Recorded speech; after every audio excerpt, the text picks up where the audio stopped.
कसे आहात सर्वजण? मजेतच असतात. झाले माझी सर्व कामे. सकाळपासून कामच चालू असतं पाणी जाईपर्यंत, हो की नाही? करावीच लागतं स्वच्छता. आणि मला माझ्या हातानेच सर्व कामं केलेली आवडतात. मला कोणाचं काम पटत नाही, कारण का माझी सवय आहे. आणि मी कामाचा कधीच कंटाळा करत नाही. कुठलं काम असतं, स्वयंपाकाचं, भांडी घासायचं, धुणं धुवायचं, साफसफाई, हे ते सर्व मी करत असते. आणि मला ते केलं तरच मला बरं लागतं.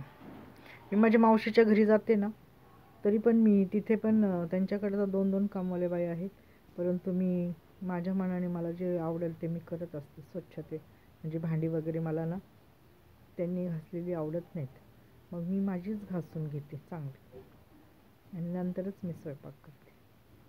आणि मी गेल्यावर सर्वांना सुट्टीच देते, म्हणजे तुम्ही जा आता, मी आहे.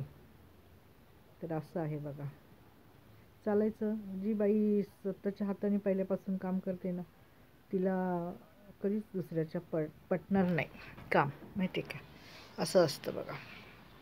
तर असो, सर्वांच्या घरात एक एक असे असतातच की त्यांना त्यांच्याच हाताने केलेलं आवडतं. जेवण म्हणा, कामे म्हणा, सर्व गोष्टी, बाजारातून आणणं नेणं, सवरून भाजी काय घ्यायची, काय करायची, हे सर्व एखादी व्यक्ती असते, आई किंवा वडील किंवा घरातली कोणतीही व्यक्ती असते की ती असं सर्व कामात पुढाकार घेते आणि सर्व कामे करत असते. तर असं, चला आपलं मूळ मुद्द्यावर येऊ आपण, की माणसाचा राग, हो की नाही? आज विषय माझा आहे राग.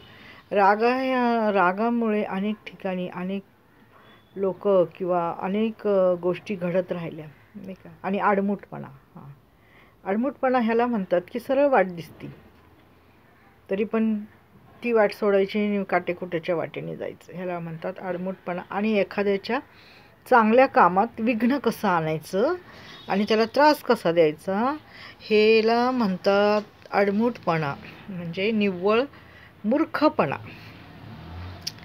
आणि आडमुठपणावाली व्यक्ती असते ना, जी आडमुठपणा करत असते ना, ती व्यक्ती स्वतःलाच त्रास करून घेते, माहिती? समोरच्याला होतो पण इतका नाही, परंतु जी आडमुठपणा करते ना, तिला तर कायमचाच त्रास होऊन बसतो आयुष्यभरासाठी.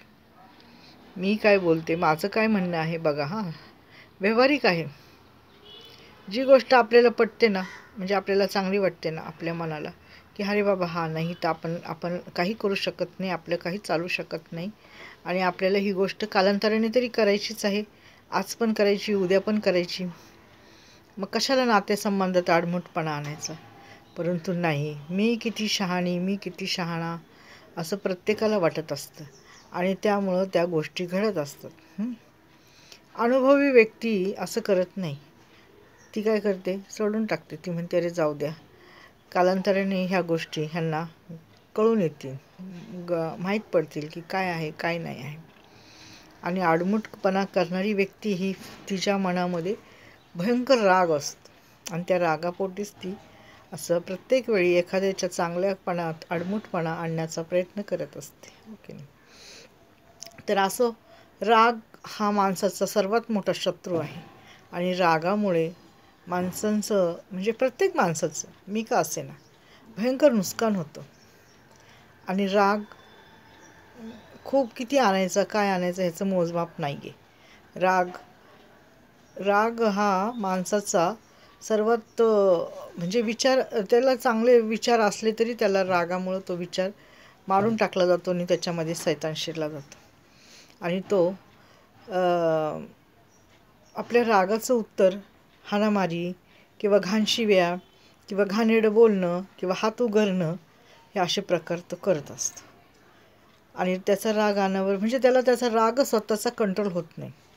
मुख्य म्हणजे राग कंट्रोल न झाल्यामुळे तो दुसऱ्यांना मारहाण करण्याचा प्रयत्न करतो आणि दुसऱ्यांना घाणेरडं बोलण्याचा प्रयत्न करतो, कारण का त्याला राग कंट्रोल करता येत नाही. आणि समोरचा काय बोलत आहे, कशाबद्दल बोलत आहे, कोणत्या गोष्टीबद्दल बोलत आहे आणि काय बोलत आहे, हे त्याचं डोक्यात तो घेत नाही, ती व्यक्ती घेत नाही. त्यामुळं ती व्यक्ती हाणामारी करते, एखाद्याला त्रास देते एखाद्याला घाणेरडं बोलते, अपशब्द बोलते आणि असं प्रत्येक ठिकाणीच चालू आहे, माहिती आहे का. जेव्हा दोन व्यक्तींचे भांडण होतात ना, तर एक सौम्य असतो आणि एक फार हे असतं, म्हणजे त्याला भयंकर उत्मात आलेला असतो आणि त्या आपला उत्मात दाखवत असतो, माहिती का.